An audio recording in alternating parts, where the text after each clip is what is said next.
drakor, drama Korea, kompetisi jadi pangeran TikTok atau masuk gorong-gorong yang nggak punya mimpi. Mimpinya itu soal bokep lah, rakyat makin miskin kok malah cawe-cawe ke daerah-daerah mana. Itu kan ada statistiknya 5 tahun yang lalu atau 9 tahun yang lalu kabupaten yang miskin di Jawa Tengah hanya beberapa. Setelah Ganjar puasa itu malah nambah jadi 7 kabupaten. Ya, kalau soal gaya-gayaan itu kan kita tidak bisa melarang juga. Itu saya mengatakan dia tidak punya legal standing. Capres pun tidak punya standing untuk menyalurkan aspirasi. Kalau sebagai rakyat Indonesia nggak tepat juga. Menurut saya mundur saja mereka, ya. Jadi Ganjar mundur sebagai Gubernur Jawa Tengah, kemudian Prabowo mundur sebagai Menteri Pertahanan. Dari mana biaya yang dengan jalan-jalan ke sana kemari lalu bagi-bagi sembako juga? Malu-maluin. Lu mau jadi calon presiden kerjanya bagi-bagi sembako, bagi-bagi amplop. Ini bukan Republik Pisang. Pasti sumbernya dari cukong-cukong dan duit nggak benar. Uang pihak ketiga itu namanya gratifikasi. Maka harus dilaporkan kepada KPK harusnya. Tangkep dong pelaku-pelakunya. Jadi gimmick-gimmick itu menipu sebenarnya. Kan menipu rakyat menjadi hal yang biasa jadinya.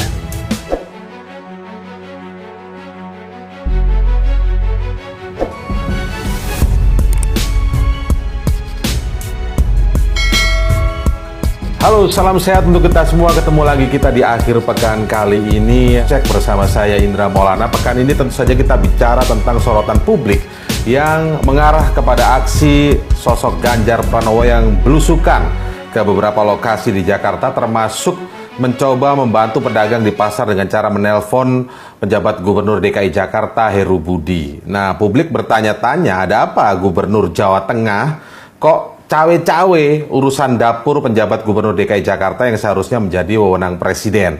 Tapi publik juga penasaran, apakah ini blunder politik sosok seorang Ganjar Pranowo, mengingat sebagai Gubernur Jawa Tengah yang masih aktif, provinsi yang dipimpinnya itu apakah sudah berhasil dan sejahtera?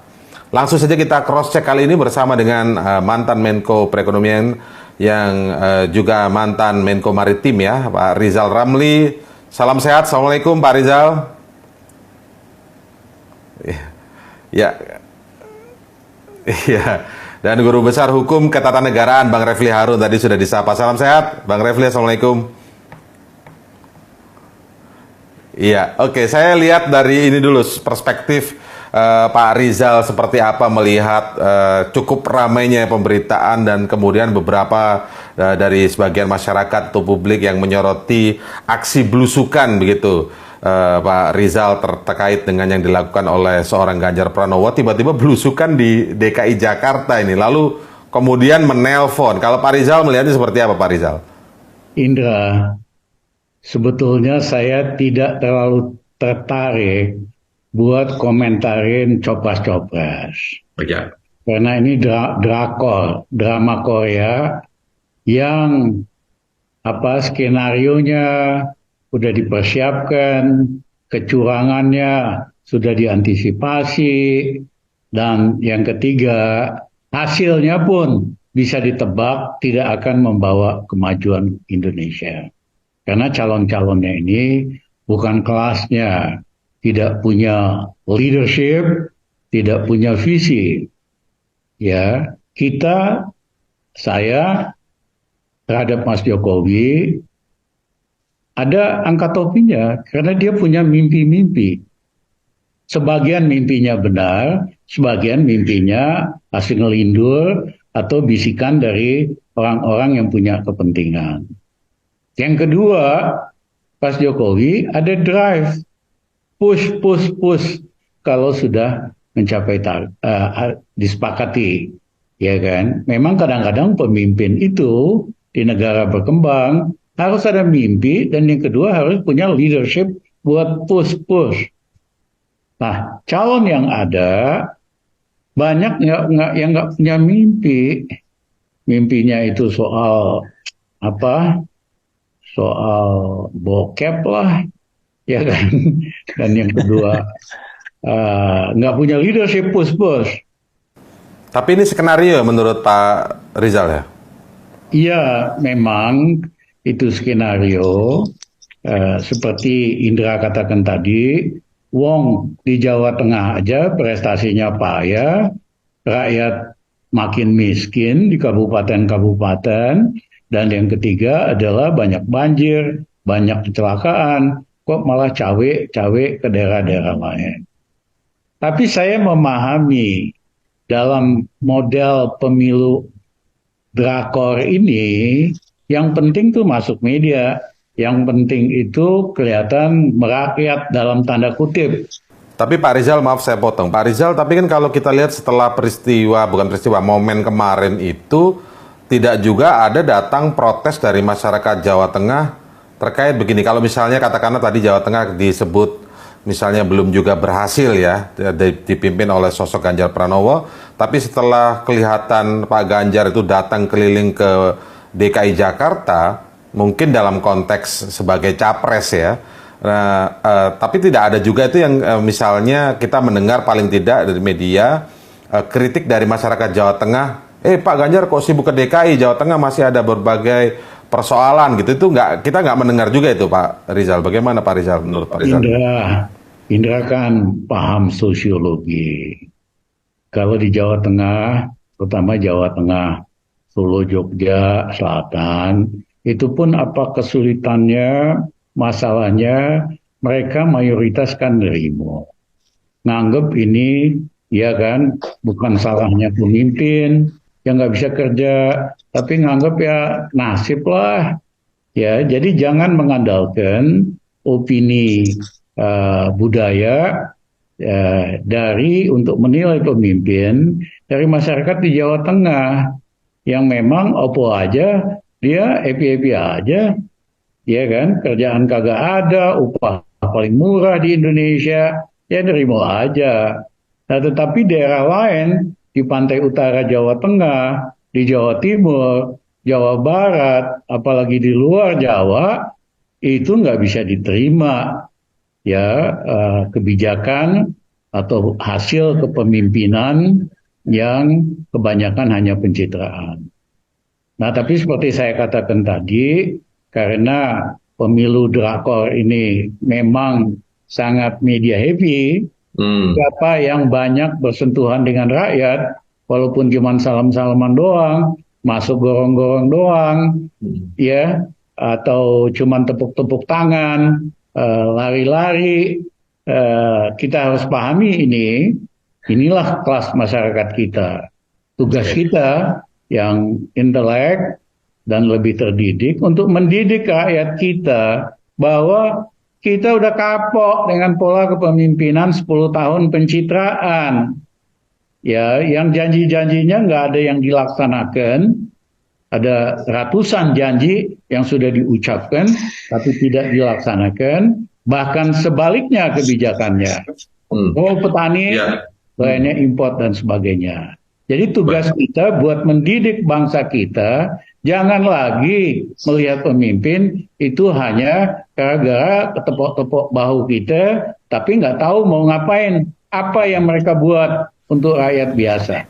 Oke, Pak Rizal. Nah, sekarang saya ke Bang Refli nih. Oke, baik. Ya, Bang Refli, kalau secara umum kan sebenarnya begini, kalau kita lihat konteksnya politik dan para capres ini memang sudah mulai turun walaupun masa kampanye belum begitu ya. Kan sepertinya kalau secara umum kita melihat, ini mau datang ke Jakarta, menunjukkan ada persoalan di Jakarta, dan di situ Ganjar Pranowo walaupun gubernur Jawa Tengah, tapi kan bakal calon presiden lah ya disebutnya, peduli dengan masyarakat Jakarta. Ini kan tanda kutip artinya juga menyindir kepemimpinan di Jakarta. Padahal kalau kita lihat sekarang kan kepemimpinan Jakarta itu adalah penjabat gubernurnya Pak Heru Budi begitu ya. Sebenarnya, padahal kalau dari sisi lain orang sebenarnya apakah Mas Ganjar ini atau Pak Ganjar ini mau menyindir masa kepemimpinan Anies? Tapi kan ini kelihatannya nggak dapat. Kalau Bang Refli sendiri sudut pandangnya seperti apa melihat ini, Bang Refli? Nggak tepat sasaran akhirnya atau gimana? Ya, saya mau melihat ini dari sisi good governance ya, tata kelola pemerintahan. Jadi pertanyaannya adalah dalam status apa Ganjar Pranowo itu telepon Heru Budi, telepon PJ Gubernur dan telepon Sekda. Itu penting. Kenapa status itu menjadi penting? Karena itu memberikan legitimasi. Kalau misalnya yang telepon itu Refli Harun, boleh. Kenapa? Karena Refli Harun penduduk Jakarta. KTP-nya Jakarta, tinggal di Jakarta, dan saya adalah rakyat Jakarta. Kalau misalnya Bang Rizal, boleh juga, karena penduduk Jakarta juga. Kalau Mas Indra saya nggak tahu ya, apakah penduduk Jakarta atau penduduk di luar Jakarta. Jadi kita harus punya standing untuk menelpon itu. Ganjar standingnya apa? Kalau dia standingnya adalah gubernur Jawa Tengah, ya nggak boleh dong mengganggu sesama bis kota, kan dilarang saling mendahului. Masa dia ingin memprotes apa yang terjadi di DKI, sementara dia di gubernur Jawa Tengah. Kalau sebagai baca pres, Bang Refli, sorry saya potong. Kalau sebagai baca pres, sebentar dulu, saya akan sampai ke sana. Kalau sebagai rakyat Indonesia, nggak tepat juga. Kecuali kalau dia telepon Jokowi, telepon menteri. Karena kalau menteri kan wilayahnya Republik Indonesia, Jokowi wilayahnya Republik Indonesia. Sebagai warga negara, dia bisa mengadu itu. Sebagai baca pres itu apa sih? Ini kalau kita lihat undang-undang pemilu ya, pertama, kalaupun dia capres, ya, capres pun tidak punya standing untuk menyalurkan aspirasi itu. Dia kan baru capres, bukan orang yang diberikan mandat oleh rakyat. Kita bicara tentang mandat atau warga negara. Padahal dia baca pres saja belum. Jangan lupa, ada baca pres, bakal calon presiden ketika kita mendaftar di KPU. Itu namanya baca pres. Begitu kita sudah ditetapkan KPU, namanya capres. Ketika terpilih menjadi capres terpilih. Kan begitu? Ketika dilantik barulah Presiden Republik Indonesia. Nah sekarang yang namanya baca pres itu belum ada. Kalau kita menyebut capres seperti yang dikatakan oleh Bang Rizal, itu percakapan pasar saja, percakapan media saja, tapi secara hukum belum ada. Karena itu saya mengatakan dia tidak punya legal standing. Nah lalu kalau tidak punya legal standing, apa yang ingin ditunjukkan Ganjar? Yang ingin ditunjukkannya adalah dua hal menurut saya. Satu, saya powerful loh. Saya bisa direct akses dengan PJ Gubernur DKI. Saya kenal baik dengan Sekda. Sehingga kalau saya memimpin, Anda lihat sendiri, saya punya akses. Dan saya problem solver, kan begitu. Dan yang kedua, bisa jadi dia ingin menunjukkan bahwa Jakarta ini nggak beres, Jakarta ini belum beres. Apakah itu menyinggung Heru Budi atau menyinggung Anies Baswedan, itu soal lain. Dia hanya ingin mengatakan wilayah ini nggak beres. Menurut saya dua hal itu yang ingin dicapai oleh Ganjar Pranowo, lalu tujuan akhirnya adalah ya mendongkrak popularitas, elektabilitas. Saya justru ya, Bung Indra ya, bertanya-tanya, kita nggak punya governance, kita tidak punya aturan yang solid. Kalau misalnya seseorang itu sudah tidak lagi menjadi pejabat publik, dia nggak apa-apa kemana-mana. Karena dia orang bebas. Walaupun tata krama pemerintahan tetap dia jaga. Misalnya tiba-tiba katakanlah Anies telepon gubernur Jawa Timur misalnya. Tapi masih is okay, karena dia bukan lagi pejabat publik, dia orang biasa sudah. Tapi kalau dia pejabat publik, maka dia terikat dengan jabatannya. Jangan lupa bahwa rakyat melalui pajaknya membiayai mereka. Jadi Ganjar itu dibiayai sebagai gubernur Jawa Tengah, bukan dibiayai sebagai capres. Prabowo dibiayai sebagai menteri pertahanan, bukan sebagai capres. Tidak ada biaya capres.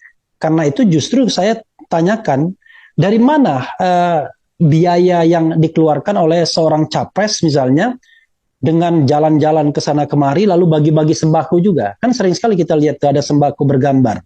Maka saya mengatakan tiga kemungkinan.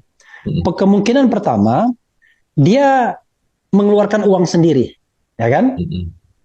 Tapi kalau sekelas Ganjar rasanya nggak mungkin. Saya lihat dia sama miskinnya seperti Refli Harun kayaknya. Yakin demikian Bang Refli ya? Memang nggak mungkin ya? menurut laporan harta kekayaannya beda-beda tipis lah sama Refli Harun ya. Laporan harta kekayaannya ya, kita tidak tahu faktualnya. Karena itu rasanya nggak mungkin uang sendiri. Kalau itu dilakukan dengan uang APBD Jawa Tengah, nggak boleh. Itu yang namanya abuse of power, penyalahgunaan kewenangan. Kalau misalnya ada uang pihak ketiga, itu namanya gratifikasi. Maka harus dilaporkan kepada KPK harusnya. Nah, ini yang ingin saya katakan, governance kita ya loss-loss saja. Jadi ada calon, misalnya gini, ini Ganjar naik haji ya, sekarang ini. Orang nggak tanya uangnya dari mana. Apakah undangan kerajaan Arab Saudi, apakah misalnya providing dari orang lain, padahal dia masih menjadi pejabat publik yang harus mempertanggungjawabkan setiap penerimaan, baik penerimaan langsung maupun penerimaan tidak langsung. Itu jadi poin saya. Jadi nanti saya nyambung ke Bang Refli juga. Jadi sebenarnya juga perlu kemudian kritis juga ya. Kemarin yang ke belusukan itu pakai biaya siapa? Paling aman sih kalau dia jawabannya adalah dana pribadi begitu ya, Bang Refli kurang lebih ya. Kalau karena dua yang lain itu pasti harus ada proses hukumnya harusnya begitu ya. Oke, nah saya kembali ke Pak Rizal. Pak Rizal ini menarik tadi kalau disebutkan atau dianalisis oleh Bang Refli. Ada dua hal yang ingin dicapai oleh seorang Ganjar dari tanda kutip cawe-cawe DKI. Salah satunya adalah ingin menunjukkan bahwa satu selain powerful punya akses, walaupun tadi disebutkan kalau secara legal standing tadi kan nggak dapat semua itu ya berarti ya. Nah yang kedua juga ingin menunjukkan bahwa Jakarta ini belum beres dan masih punya masalah. Kalau konteks politiknya secara keekonomian politik begitu ya Pak Rizal ya, ini tepat sasaran nggak sih yang dilakukan oleh seorang Ganjar kalau kemudian dia niatnya misalnya memang menyinggung sosok Anies Baswedan. Tapi kan Anies sudah selesai, ini sekarang adalah Heru Budi gitu. Yang kita tahu juga punya sangat kedekatan dengan Pak Jokowi yang juga sangat mendukung Ganjar Pranowo. Menurut Pak Rizal seperti apa ketika bicara mengatakan pesannya mau mengatakan ada masalah di DKI gitu. Sementara dia sendiri adalah gubernur aktif di Provinsi Jawa Tengah, apakah catatannya sudah nggak ada? Catatan-catatan permasalahannya, Pak Rizal. Indra, kita harus jelaskan dulu apakah tindakan ini itu bertujuan untuk memperbaiki keadaan atau menyelesaikan masalah. Atau tindakan ini hanya slogan dan gimmick politik untuk kampanye pencitraan. Saya mohon maaf, terpaksa nyimpulkan. Yang kedua, ini hanya sekedar gimmick untuk kampanye, hanya sekitar slogan pencitraan, tidak betul-betul menyelesaikan masalah. Karena mohon maaf, calon ini nggak punya kemampuan untuk menyelesaikan masalah, terutama di Provinsi Jawa Tengah. Banjirnya kemana-mana, semrawut, kemiskinan nambah, dan sebagainya, dan sebagainya. Jadi bagaimana dia bisa menyelesaikan masalah, wong di daerah provinsinya sendiri nggak bisa nyelesain masalah. Jadi hanya ini sekedar political gimmick, ya, kampanye slogan untuk pencitraan. Nah sayangnya rakyat kita kebanyakan suka terkesima juga sama yang gini-gini, iya kan? Nggak lihat bahwa omongan gini nggak ada dampaknya kok, cuman buat media, konsumsi media berbayar doang gitu loh. Terima kasih. Ya, tapi Pak Rizal, kalau Pak Rizal sendiri melihat dalam konteks ketika mencoba muncul, ini gimmick ya, tadi Pak Rizal menyebutkan ini gimmick politik. Tapi kan tentu seorang politisi itu akan menyadari, apalagi kandidat presiden ya, yang akan maju sebagai calon presiden, itu akan menyadari juga serangan balik terhadap dirinya ketika kok ngurusin daerah lain di daerah yang dipimpinnya aja sebelumnya masih banyak. Tapi kalau Pak Rizal punya catatan nggak sih soal kesejahteraan di Jawa Tengah itu seperti apa atau tingkat kemajuannya dan lain-lain, Pak Rizal? Ya, itu kan ada statistiknya. 5 tahun yang lalu atau 9 tahun yang lalu, kabupaten yang miskin di Jawa Tengah hanya beberapa. Ya, setelah Ganjar puasa, itu malah nambah jadi 7 kabupaten.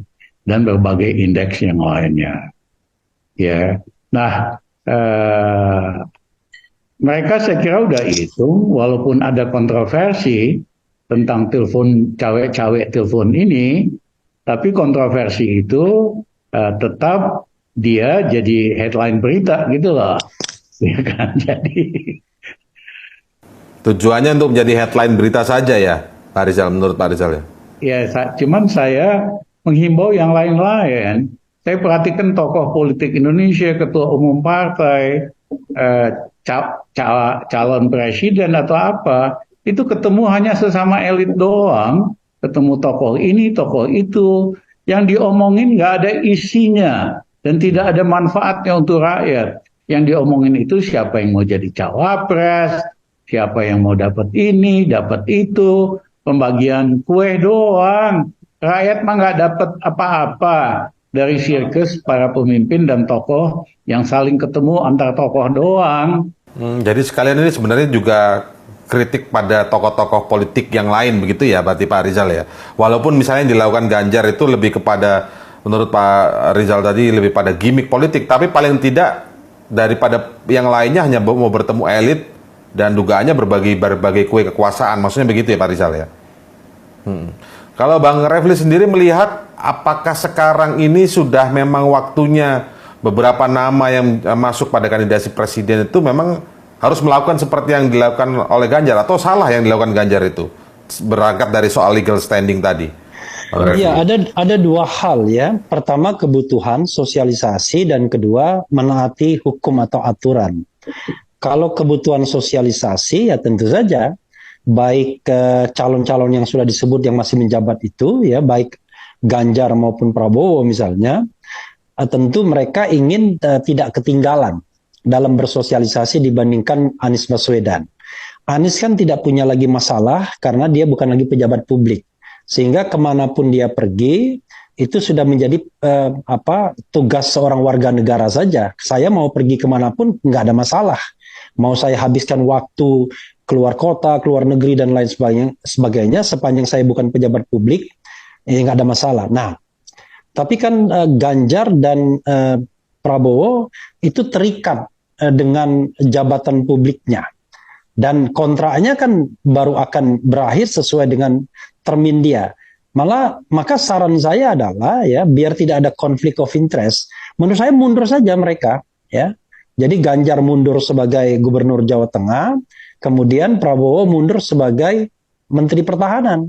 Maka dari sana mereka akan bisa berpergian dengan bebas sebagai warga negara biasa. Tidak lagi diembel-embeli punya jabatan publik atau kewajiban publik. Saya sebenarnya sama Bang Rizal sudah paham betul, saya menganut presidensial threshold 0. Tetapi karena sepertinya kita disudutkan media untuk mengatakan 3 calon itu, maka saya mengambil referensi 3 calon tersebut. Maka saya katakan, ya kalau mereka mau fair, tidak menggunakan jabatan publiknya, mereka mundur saja. Nah, dengan mundur tersebut, menurut saya Ganjar mau ke Jawa Tengah, mau ke DKI, mau ke daerah lain, itu terserah. Ya.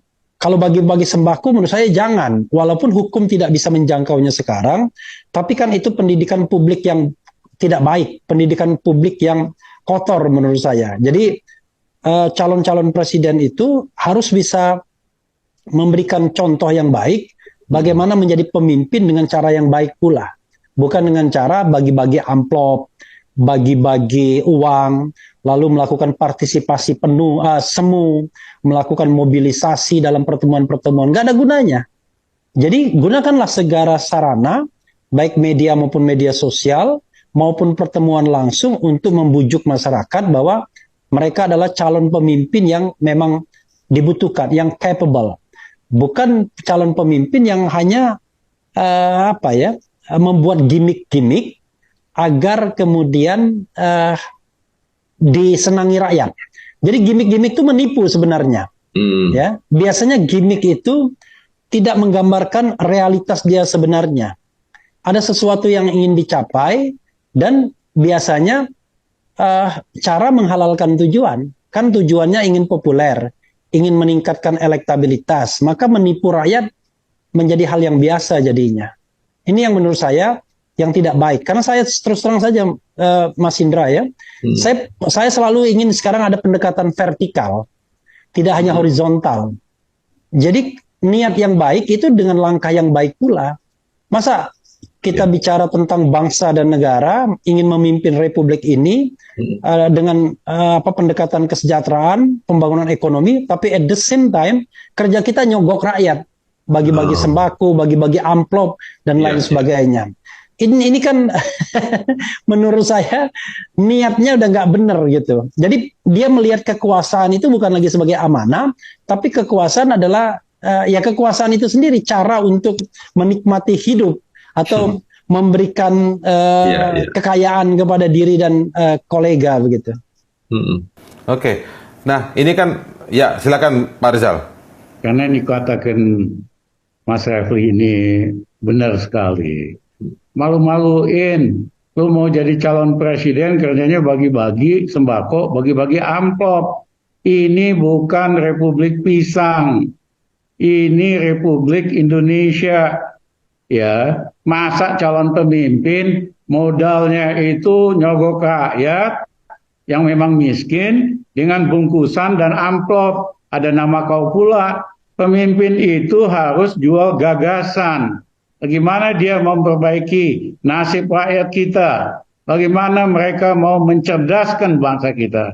Bagaimana mereka mau memakmurkan bangsa kita? Bukan dengan memelihara kemiskinan. Habis itu dibagi paket, ya senengnya setengah mati. Tapi sengsara 5 tahun. Jadi saya pengen tanya, Bawaslu kalian ngapain aja? Ya kan? Ini itu kan bisa masuk ditindak itu ya Pak Rizal ya? Walaupun pemilu belum dilaksanakan. Berbuat sesuatu dong. Kalian jadi pejabat Bawaslu cuman makan duit rakyat aja. Terima kasih. Pak Rizal, sebenarnya ini berarti bisa masuk ke ranah pengawasan Bawaslu, sudah mulai bisa masuk Pak Rizal? Sudah bisa, ya kan? Walaupun belum resmi calon, dia kan calon yang akan diajukan oleh partai-partai, udah waktunya dimonitor. Mereka kampanye secara amanah, secara jujur, atau menipu rakyat dengan sembako. Rakyat kita memang miskin, gampang sekali dibujuk sama sembako. Tangkep dong, ya pelaku-pelakunya. Gitu aja Bawaslu kagak bisa. Apa kalian bisanya? Ya, Pak Rizal, kalau tadi disebutkan sebagai gimmick, dan mungkin ini seperti serangan mendadak ke wilayah yang mungkin kalau kita tahu, kalau kita lihat nama kandidat lain bisa saja disebut oleh wilayah sebagai wilayahnya Anies Baswedan begitu.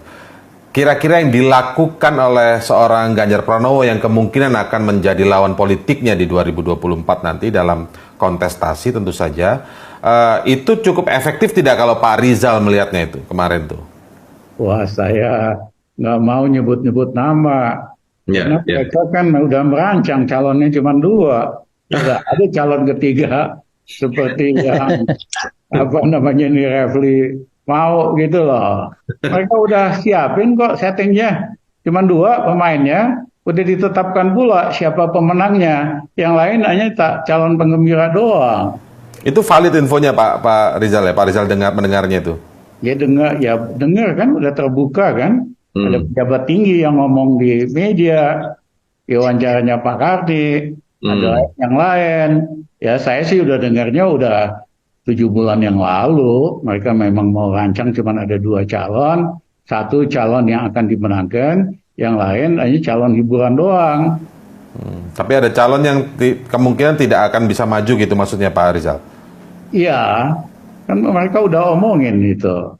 Dipreteli lah dukungannya partainya atau apa kek, kasus apa, mulai dari cara soft sama cara keras, ya kan? Ini kan elit otoriter ini, ya, yang mau seenak-enaknya ngatur demokrasi.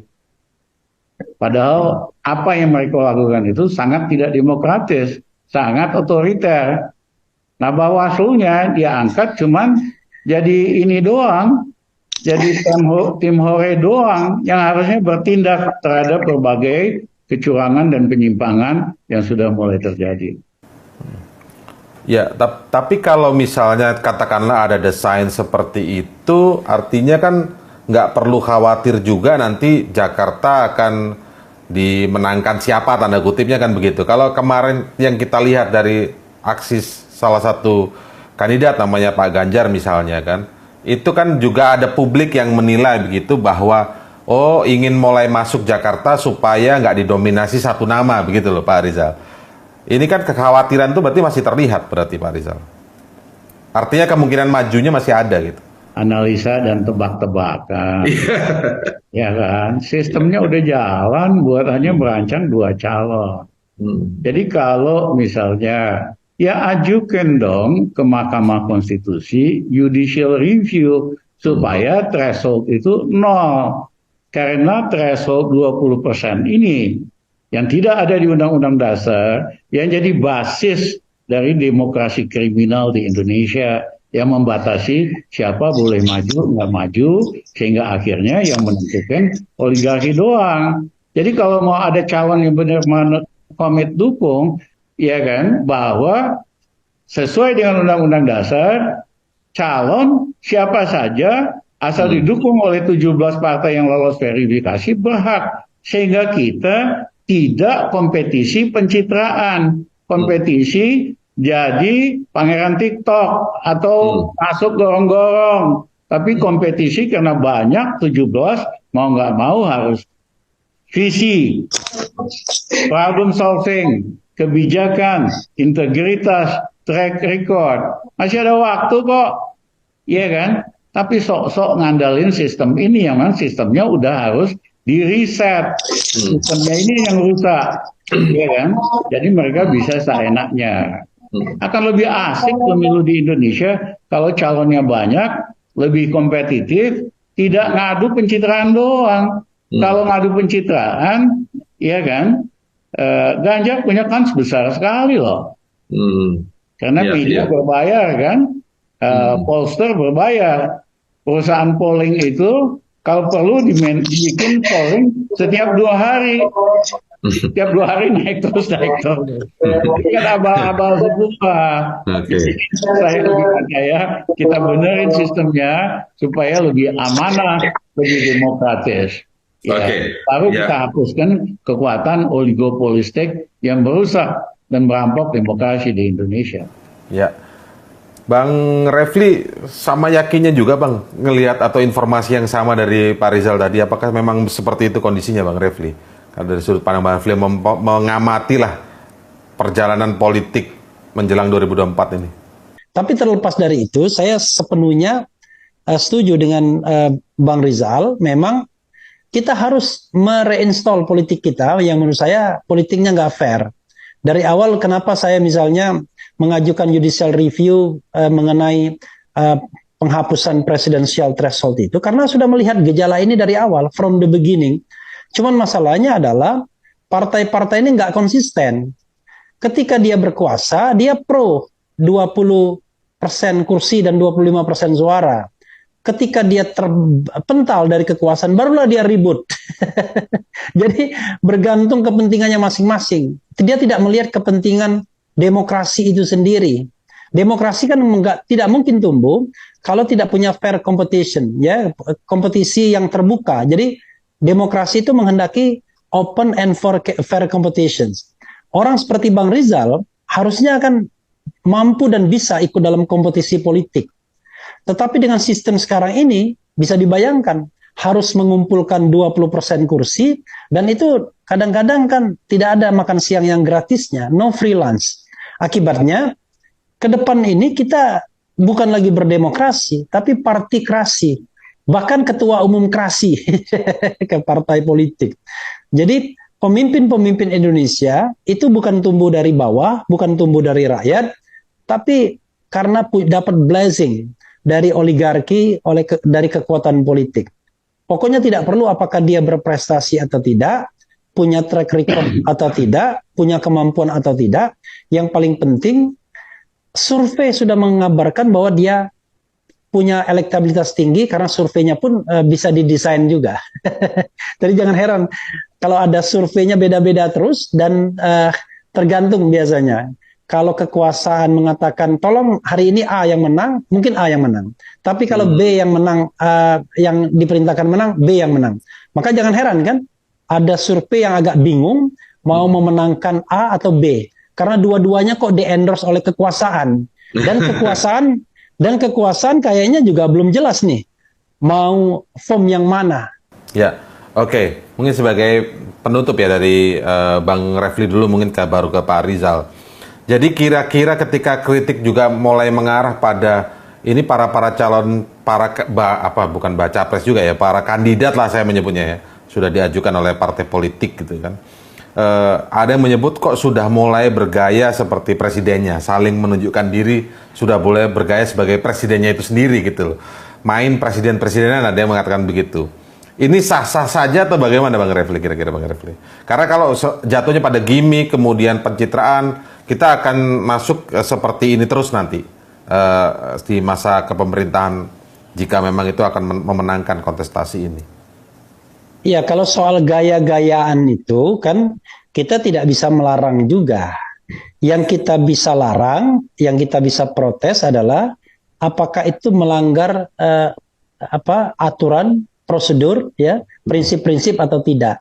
Makanya saya katakan, ya, kalau ada bagi-bagi amplop, ya, bagi-bagi sembako itu jelas melanggar. Orang mengatakan kan mereka belum calon. Ini Bawaslu saya kira mikirnya pendek. Kenapa begitu? Walaupun mereka belum calon, tapi kan yang membagikan itu adalah kader-kader partai politik. Kita tahu bahwa yang namanya partai politik itu sudah ditetapkan sebagai peserta pemilu. Kan harus tarik dong kaitannya dengan itu. Ya kan? Tegur partainya. Kan Anda, apakah tidak ada hubungan antara pembagian sembako dengan kotel efek? Ada dong. Kan kita tahu pembagian sembakonya kadang-kadang pakai logo partai, kadang-kadang pakai warna partai, kan begitu. Nah ini menurut saya yang kita harus pahamkan bahwa kita menginginkan yang namanya pemilu yang jujur dan adil. Walaupun terus terang, saya dan sama Bang Rizal mungkin sama, nggak yakin juga pemilu kita 2024 itu jujur dan adil. Saya mengatakannya pemilu comberan pastinya, tetapi paling tidak ada upaya-upaya untuk membuat dia lebih jujur dan lebih adil. Upaya-upaya. Tapi kalau ada kesempatan, misalnya untuk menghilangkan presidensial threshold terlebih dulu, baru kita berkompetisi secara demokratis, saya akan pilih jalan itu. Menghilangkan presidensial threshold terlebih dulu, karena saya ingin melihat sebuah kontestasi pilpres yang jauh lebih berkualitas, dengan catatan kita mampu menghadirkan pemilu yang benar-benar jujur dan adil. Itu saya kira Bung Indra. Baik, Bang Refli, silakan Pak Rizal menutup diskusi kita hari ini. Pesan dari Pak Rizal Ramli. Bung Indra, selama ini yang terjadi, kebanyakan itu politisi kita jual slogan, jual gimmick, supaya bisa masuk media lah. Ya. Dan gimmick itu tidak memberikan hasil yang konkret. Nah, dalam konteks itu, seperti yang saya setuju sama Refli tadi, ada pembagian paket-paket dengan foto, dengan amplop dan sebagainya. Itu tuh penyogokan. Pasti sumbernya dari cukong-cukong dan duit nggak benar. Nah, Bawaslu jangan diem aja. Kalau enggak, iya kan, kalian mundur dah, ganti ketua Bawaslu aja sama Refli dan lain-lain. Pasti lebih bagus, pasti lebih fair. Ya, jangan kucluk, jabatannya mau, tanggung jawabnya kagak, gitu loh. Kok makin lama bangsa kita makin mundur. Bangsa kita ini bangsa besar, bangsa yang sangat kaya di Asia Tenggara. Rakyat berhak dapat basic need, ya, kesehatan, pendidikan yang lebih baik, asuransi dan sebagainya, pekerjaan. Tapi pimpinannya, elitnya, ya kan, drama Korea dagelan doang, dengan saling ketemu rebutan kue gitu loh. Ya, apalagi memang dirancang oleh yang kuasa bahwa calonnya cuma 2 doang. Makin nggak lucu lagi dagelan ini. Terima kasih. Baik, Pak Rizal Ramli, Bang Refli Harun, terima kasih atas waktunya di Cross Check di edisi akhir pekan ini. Terima kasih. Assalamualaikum warahmatullahi wabarakatuh. Salam sehat. Waalaikumsalam warahmatullahi wabarakatuh. Baik, itu tadi diskusi kita di akhir pekan kali ini. Tentu saja di Cross Check, Anda bisa terus saksikan Cross Check baik di kanal YouTube medcom.id maupun di kanal YouTube Metro TV. Saya Indra Maulana pamit. Assalamualaikum, salam sehat, selamat siang, sampai jumpa.